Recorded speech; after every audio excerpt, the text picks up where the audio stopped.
பகவத்கீதையில் 6வது சாப்டரில் 10வது ஸ்லோகம்.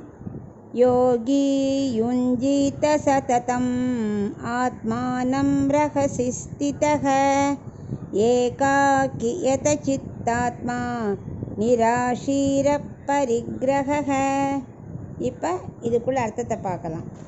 7, 8, 9 அந்த 3 ஸ்லோகத்துலேயும் கர்ம யோகத்தோட முதல் முயற்சியும் அதுக்கான முறையான நிஷ்டைகளையும் பார்த்தோம். என்னென்ன பண்ணணும், யாரெல்லாம் பண்ண முடியும் அப்படிலாம் பார்த்தோம். இப்போ 10லேருந்து 28 வரைக்கும் யோகாபியாசம் செய்கிறவா இருக்கா இல்லையா, அவள் என்ன விதிமுறைகளெல்லாம் ஃபாலோ பண்ணணுங்கிறத பார்க்க போகிறோம். அதாவது கர்மயோகம் செய்ய முயற்சி எடுக்கிற யோகி இருக்கான் இல்லையா, அவனை யோகின்னு தான் சொல்லுவான். ஏன்னா கர்ம யோகம் செய்கிறான் இல்லையா, அவன் யோகி தான்.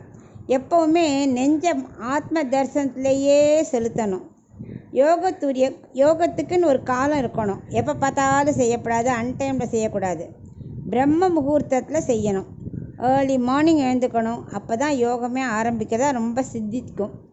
அப்புறம் சந்தடி இல்லாத இடத்த தேர்ந்தெடுக்கணும். கச்சாமுச்சான் இருக்கிற இடத்துல போய் உட்காந்து பண்ணுறேன் அப்படிங்கக்கூடாது. சத்தமே இருக்கக்கூடாது. சும்மா ஆள் குறுக்க போகக்கூடாது. ஆள் நடமாட்டமே இருக்கக்கூடாது. இந்த ஆரம்ப நிலையில் டிஸ்டர்பன்ஸ் ஜாஸ்தியாக இருக்கும்.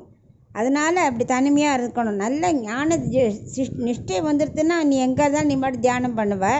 இப்போ ஆரம்ப நிலை இல்லையா, சின்ன டிஸ்டர்பன்ஸ்னால நம்ம கொண்டே கண்ணை திறந்து இப்படி வேடிக்கை பார்க்க தோணும். ஸோ அதனால் தனிமையில் முதல்ல இருக்கணும்.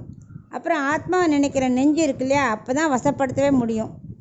அப்புறம் புலன்களை கண்ட இடத்துல ஓட விடக்கூடாது. ஆத்மாவை தவிர மற்ற போக பொருட்கள்லாம் ஆசை வைக்கக்கூடாது.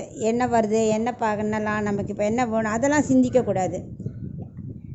அவையெல்லாம் விட்டுறணும். அது கிடைக்கணுங்கிற எண்ணத்தையே முதல்ல விடணும். ஆசை அப்புறம், அது முதல்ல அந்த எண்ணமே கூடாது. அப்புறம் என்னோடதுங்கிற மமக்காரத்தை விடணும். மனசை நெஞ்சிலேயே செலுத்தணும். இப்போது விவசாயத்துக்காக நீர் விடுறான்னு வச்சுக்கோயேன், அது வெவ்வேறு இடத்துல போயிடும் இல்லையா. ஒரு இது பண்ணால் அதுக்காக என்ன பண்ணுறா, வீணாகாமல் இருக்கிறது ஒரு அணை கட்டுறா இல்லையா. அதை மாதிரி மனசை என்ன பண்ணணும், அங்கேயும் இங்கேயும் அலைப்பாயாமல் இருக்க ஒரு கட்டுக்கோப்பாக கொண்டு வரணும். ஆனால் மாதிரி மனசை ஒரு கட்டுப்பாட்டுக்குள்ளே கொண்டு வந்ததாக தான் யோகமே செய்ய முடியும். அப்படி இல்லைன்னா யோகம் செய்கிறது ரொம்ப கஷ்டம். இதுதான் முதல் யோகாபியாசத்துக்கு அடிப்படை. நம்ம இருக்கிறதுலேருந்தே இதுவரை செய்யணும். இதுக்காக எங்கேயான்னு தேடிலாம் போக வேண்டாம். நம்ம ஆற்றுல உட்காந்துண்டு ஏர்லி மார்னிங் எழுந்துண்டு சத்தம் இல்லாத இடத்துல உட்காந்துண்டு ஆள் நடமாட்டம் இருக்கக்கூடாது. கண்ட இடத்துல மனசு ஆசையை அலபாய விடக்கூடாது. இப்படிலாம் பண்ணினா யோகங்கிறது முதல்ல ஸ்டார்டிங் பாயிண்ட் இதுதான். யோகத்துக்கு இதுதான் முதல் படி அப்படின்னு அவர் விவரிக்கிறார்.